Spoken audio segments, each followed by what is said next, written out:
Industry में इन दिनों जो कुछ हो रहा है वो किसी फिल्मी कहानी से कम नहीं है। एक तरफ देश के सबसे चर्चित शिक्षकों में से एक खान सर और दूसरी तरफ बिहार पुलिस और प्रतियोगी परीक्षाओं की तैयारी कराने वाले शिक्षक रोशन आनंद। पोस्टर विवाद से शुरू हुई लड़ाई, कोचिंग सेंटर पर हमला, फायरिंग, गिरफ्तारी, जमानत, भाई की संदिग्ध मौत और अब हत्या की साजिश के आरोप। आखिर कौन है रोशन आनंद? कैसे एक साधारण परिवार का लड़का दरोगा फैक्ट्री खड़ी करने वाला शिक्षक बना और क्यों बिहार की सबसे चर्चित कोचिंग जांच के केंद्र में आया? देखिए हमारी एक खास रिपोर्ट। आज बिहार में रोशन आनंद को लाखों छात्र दरोगा फैक्ट्री वाले शिक्षक के रूप में जानते हैं, लेकिन उनकी कहानी संघर्ष से शुरू होती है। रिपोर्ट्स के मुताबिक रोशन आनंद का सपना सरकारी नौकरी पाने का था। परिवार ने उम्मीदों के साथ उन्हें पढ़ाई के लिए कोटा भेजा। कहा जाता है कि पिता ने बेटे के सपने को पूरा करने के लिए जमीन बेच दी। रोशन आनंद ने प्रतियोगी परीक्षाओं की तैयारी की, लेकिन वो बीपीएससी की मेरिट सूची में जगह बनाने से चूक गए। नौकरी नहीं मिली, लेकिन यहीं से एक नया रास्ता निकल आया। उन्होंने कोचिंग की दुनिया में कदम रखा और धीरे धीरे अपना संस्थान खड़ा किया, जिसे छात्र दरोगा फैक्ट्री के नाम से जानते हैं। पटना का मुसल्लापुर हाट वर्षों से कोचिंग हब माना जाता है। यहीं पर खान ग्लोबल स्टडीज और ज्ञान बिंदु जैसे संस्थानों के बीच प्रतिस्पर्धा बढ़ती गई। एक तरफ खान सर की लोकप्रियता और सोशल मीडिया का प्रभाव था, तो दूसरी तरफ रोशन आनंद का दावा था कि उनके संस्थान से बड़ी संख्या में अभ्यर्थी पुलिस और अन्य प्रतियोगी परीक्षाओं में सफल हो रहे हैं। धीरे धीरे प्रतिस्पर्धा सिर्फ पढ़ाई तक सीमित नहीं रही और दोनों पक्षों के समर्थकों के बीच तनाव बढ़ने लगा।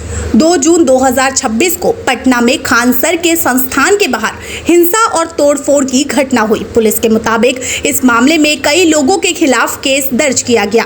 रोशन आनंद को भी गिरफ्तार किया गया और कुछ समय तक न्यायिक हिरासत में रहना पड़ा। बाद में उन्हें जमानत मिल गई। इस पूरे घटनाक्रम ने बिहार की कोचिंग राजनीति को राष्ट्रीय सुर्खियों में ला दिया। मामला तब और गंभीर हो गया जब वायरल वीडियो में फायरिंग जैसी घटनाओं की चर्चा सामने आई। पुलिस ने कुछ सुरक्षा कर्मियों को हिरासत में लिया। मामले ने नया मोड़ तब लिया जब रोशन आनंद के भाई प्रिंस यादव की नेपाल के एक होटल में संदिग्ध परिस्थितियों में मौत हो गई। नेपाल पुलिस के मुताबिक प्रिंस होटल में ठहरे थे और बाद में मृत पाए गए। प्रिंस यादव का नाम पहले से चल रहे विवाद और केस में भी सामने आया था। भाई की मौत के बाद रोशन आनंद ने बेहद गंभीर आरोप लगाए। उन्होंने दावा किया कि ये सिर्फ एक हादसा नहीं बल्कि साजिश हो सकती है। उन्होंने खान सर और उनके सहयोगियों पर आरोप लगाए और पूरे मामले की निष्पक्ष जांच की मांग की।